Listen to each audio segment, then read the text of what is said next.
دوسری جگہ قومی سطح کے اوپر لسانیت اور فرقہ واریت کے علاوہ ہندو زائنسٹ نے ہماری اسلامی تہذیب اور تاریخ پر حملہ کیا، اور ٹھیک فری میسنز کی طرح میڈیا کے ذریعے کلچرل انویژن کا آغاز اپنی بیہودہ اور زناکاری کو عام کرنے والی فلموں اور ٹی وی ڈراموں سے کیا، اور ہماری قوم کی نوجوان نسل کو اس قدر فضولیات میں مشغول کر دیا کہ ان کو ہندو کلچر سے وابستہ ہر چیز آج اچھی لگتی ہے۔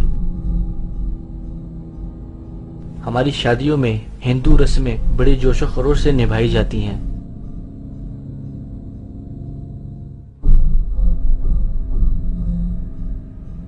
ہمیں ہندو اور مسلمان میں فرق کرنا برا لگتا ہے، اور بالآخر دو قومی نظریہ بے معنی اور پاکستان کا قیام بے مقصد لگنے لگتا ہے۔ یہ وہ ذہنی حملہ ہوتا ہے جس میں کسی انسان کا نقطہ نظر، عقیدہ اور تہذیب کو برین واش کے ذریعے اپنی مرضی کے مطابق آہستہ آہستہ پوری طرح سے بدل دیا جاتا ہے۔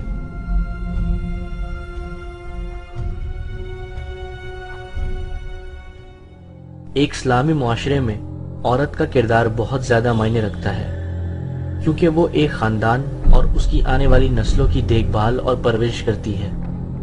اگر اس کا کردار اور اس کی سوچ خراب ہو تو اس کی اولاد اور آنے والی نسلیں بھی خراب ہوتی جائیں گی، اور پھر خاندان سے لے کر معاشرہ اور معاشرے کے ساتھ پوری قوم گمراہی کی طرف چل پڑے گی۔ یہ وہ حقیقت ہے جو فری میسنز اور ہندو زائنسٹ کے سب سے کامیاب ہتھیاروں میں سے ایک اور دجال کے سب سے اثردار حملوں میں سے ایک ہے۔ اب ظاہر بات ہے کہ دجالیت کا آخری حملہ جو ہے وہ اس تہذیب پر ہے۔ چادر اور چار دیواری کا جو حصار ہے، قلعہ ہے، اس کو توڑ دو، منہدم کر دو۔ مخلوط معاشرت تھا ان کو، بے پردگی، عریانی، فحاشی اور مخلوط معاشرت جو ہے اس کو عام کرو، فروغ دو، پھیلاؤ۔ آزاد شہوت رانی اس کو فروغ دو، جس کے نتیجے میں شادی کا مقدس جو بندھن ہے اس کی حیثیت ختم ہو جائے۔ جیسا کہ آپ کو معلوم ہے ویسٹ میں اب یہ شادی بیاہ جو ہے وہ تقریباً یعنی یوں سمجھیے کہ مفقود ہونے والی بات ہے۔ وی آر لیونگ ٹوگیدر، مرد اور عورت ساتھ ہم رہ رہے ہیں لیکن ہم شادی شدہ نہیں ہیں، وی آر ناٹ میریڈ، اولاد ہو رہی ہے۔ خاندانی نظام کی بے حکمی، یہ ہے جو آخری حملہ ہے دجال کا، اور یہ حملہ جیسا کہ میں آپ سے کہتا ہوں کہ دنیا میں کہہ چکا ہوں، دنیا کے بہت بڑے حصے میں تو پورے طور پر آ چکا ہے۔ ابھی عالم اسلام میں یہ اتنا فروغ نہیں پا سکا ہے، ابھی کچھ نہ کچھ خاندانی قدریں موجود ہیں، کچھ بزرگوں کا احترام ہے، شادی کا بندھن کی اس کی کوئی اہمیت ہے، اس کا ایک تقدس ہے، شرم و حیا کی کوئی قدر و قیمت ہے، عصمت و عفت کا کوئی تصور ہے، وہ بھی کوئی اعلیٰ قدر ہے، ستر اور حجاب کے کچھ نہ کچھ، بہرحال اگرچہ بہت بڑے پیمانے پر وہ فتنہ ہمارے ہاں بھی آ رہا ہے لیکن ابھی کچھ نہ کچھ بقایا ہے، اور یہ سب عالمی سطح پر ہو رہا ہے۔ مسلمانوں کی تہذیب کی یہ جڑ اور بنیاد کاٹنے کے لیے ذرا یاد کیجئے، قاہرہ کانفرنس ہوئی سب سے پہلے عالمی سطح پر، ویمن لب، عورتوں کی آزادی کے لیے، پھر بیجنگ کانفرنس ہوئی، پھر بیجنگ +5 کانفرنس ہوئی یونائٹڈ نیشنز آرگنائزیشن کی جنرل اسمبلی کے تحت، اور اس میں کیا سفارشات دی گئی یہ پہلے بھی میں بیان کر چکا ہوں۔ نمبر 1، ہومو سیکسولیٹی کو کوئی عیب نہ سمجھا جائے، یہ بھی انسان کا ایک طبعی تقاضا ہے، مرد مرد سے، عورت عورت سے شہوت رانی کرے، یہاں تک کہ مرد اور مرد کی شادی اور عورت کی شادی، ایک مرد جو ہے وہ شوہر ہے، دوسرا مرد بیوی ہے، ایک عورت شوہر کے درجے میں ہے، دوسری عورت بیوی کے درجے میں۔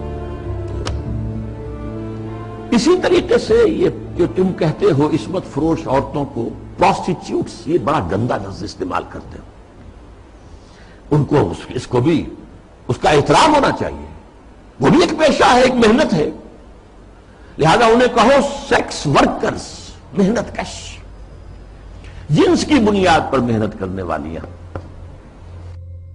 آخر کوئی شخص مزدور کام کر رہا ہے، وہ اپنے جو مسل پاور ہے اسے استعمال کر رہا ہے اور پیسہ کما رہا ہے. تو ایک عورت نے اپنے جسم کے ایک اور حصے کو استعمال کیا ہے اور پیسے کما رہی ہے. تمہیں کیا اعتراض ہے؟ کیوں حقارت کی نگاہ سے دیکھتی ہے؟ اور عورت اگر شادی کر کے تمہارے گھر میں آباد ہو جاتی ہے تو اگر وہ گھر کا کام کاج کرے گی تو اجرت لے گی اس پر، اس کو حق حاصل ہے. اور اسی طریقے سے اگر وہ پریگننسی کی مصیبت جھیلتی ہے اور چائلڈ برتھ کی تکلیف اٹھائے تو اس پر بھی اجرت طلب کر سکتی ہے شوہر سے.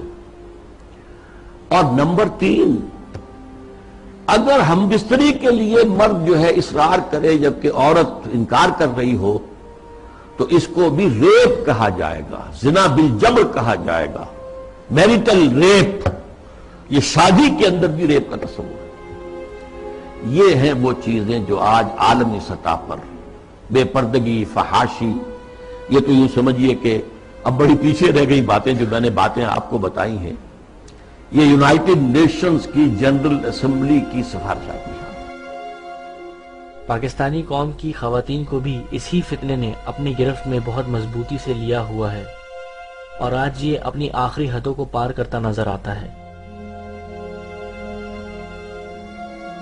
پاکستان میں موجود این جی اوز کا اس میں سب سے بڑا ہاتھ ہے اور اس سے کہیں زیادہ بڑا ہاتھ ہندو زائنسٹ کے اس کامیاب ٹی وی چینل کا ہے جس کے ذریعے ہمارے گھروں میں ہندو بھجن اونچی آواز میں چلا کرتے ہیں.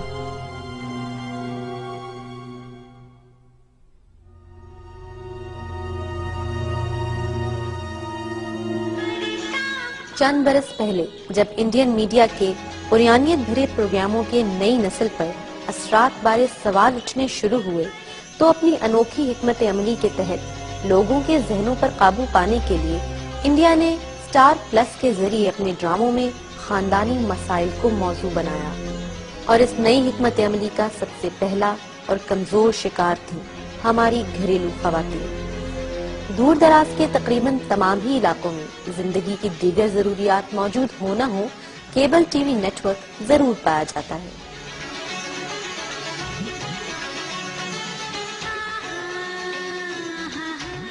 یہ گھرانہ بھی انہی میں سے ایک ہے.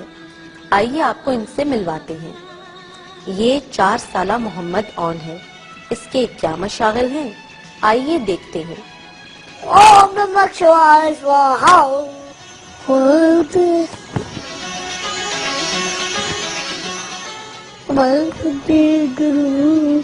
پنڈت والا مون پنڈت خزانہ کھولو، جنتر منتر بولو. 3 سے 5 سال کے عرصے پر طول پکڑتے ان ڈراموں کا موضوع ہمیشہ خاندانی مسائل پر مبنی ہوتا ہے جن میں قتل، رشتوں میں نفرت، ناجائز تعلقات، ساس بہو کے لڑائی جھگڑے اور ناجائز اولاد سر فہرست ہیں. تاہم اس گھر کے بچوں کا ماننا ہے کہ سٹار پلس کے ڈرامے ان کے لیے سبق آموز ہوتے ہیں. کیسے؟ آئیے سنتے ہیں. کوئی ڈرامے ہوتے ہیں جن سے ہمیں سبق ملتا ہے اور کوئی ڈرامے ہوتے ہیں جن سے ہم انہیں ہوتی ہے پرابلم سالو کر سکتے ہیں. اچھا ڈرامے سے کہ ہمیں اپنے گھر کو کس طرح جوڑ کے رکھنا چاہیے، ہمیں ان کے بیچ میں دراریں نہیں پڑنی چاہیے. گھر کی خاتون خانہ اس بات سے انتہائی مطمئن ہیں کہ ان کے بچے وقت سے پہلے ہی بہت کچھ جان گئے ہیں. ماں جی آپ کا بچہ ہونے والا ہے. پہلے تو یہ تھا کہ بچوں کو شک رہتا تھا کہ ہم لوگوں کو یہ باتیں نہیں پتا، شاید پتا ہو بعد میں پتا چلیں گے، لیکن یہ کہ اب بچوں کو پتا چل گیا. اب شاید مجھے نہیں لگتا کہ اس سے کوئی خرابی ہوگی. شاید یہ تو صرف ایک گھرانہ ہے. ہمارے معاشرے میں سٹار پلس کے پاگل پن پر مبنی ایسی بے شمار مثالیں موجود ہیں. ستارے والے اس چینل کے پروگرام اب خطرناک حد تک ہماری عوام میں سرایت کر چکے ہیں. تفریح کے نام پر 6 بجے سے لے کر 11 بجے تک خواتین اپنی گھریلو ذمہ داریوں کو نظر انداز کرتے ہوئے گھر کے ماحول کو خراب کرنے کا باعث بن رہی ہیں. اسی لیے پاپا باہر رہتے ہیں زیادہ ٹائم کیونکہ ماما ہر وقت ٹی وی دیکھتی رہتی ہے، نہ انہیں کھانا دیتی ہے نہ کچھ کرتی ہے. پاکستانی عوام پر ان سوپس کے منفی اثرات کا اس بات سے بخوبی اندازہ لگایا جا سکتا ہے کہ اب ہماری پبلک نے بھی اپنی عملی زندگی میں انہی کرداروں کی طرح پیش آنا شروع کر دیا ہے. دیکھی تھی فلم جو کرش آئی تھی رتک روشن کی، ان سے ہم ریاضہ کر رہے ہیں. سابق بھارتی وزیر اعظم اندرا گاندھی نے ایک بار کہا تھا کہ بھارت پاکستان کے خلاف رسمی جنگ کے بجائے میڈیا کی جنگ سے فتح حاصل کرے گا. اور آج حقیقت اس سے کچھ مختلف نہیں ہے، کیونکہ اردو میں ہندی کی ملاوٹ ہماری قومی شناخت کو درجہ بدرجہ مسخ کرنے کا باعث بن رہی ہے۔ ایک اور منفی پہلو ان ڈراموں میں کئی دیوی اور دیوتاؤں کا پوجا جانا ہے، جو اسلام کے عقیدے کے سخت خلاف۔ ہمارے بچے یہ دیکھیں گے، ان کے مذہبی دیوتا اور اسی طرح ان کی مذہبی روایات کو دیکھیں گے تو رفتہ رفتہ اسلام کی عظمت ان کے دل سے کم ہوتی جائے گی۔ لاکھوں روپے کی مالیت سے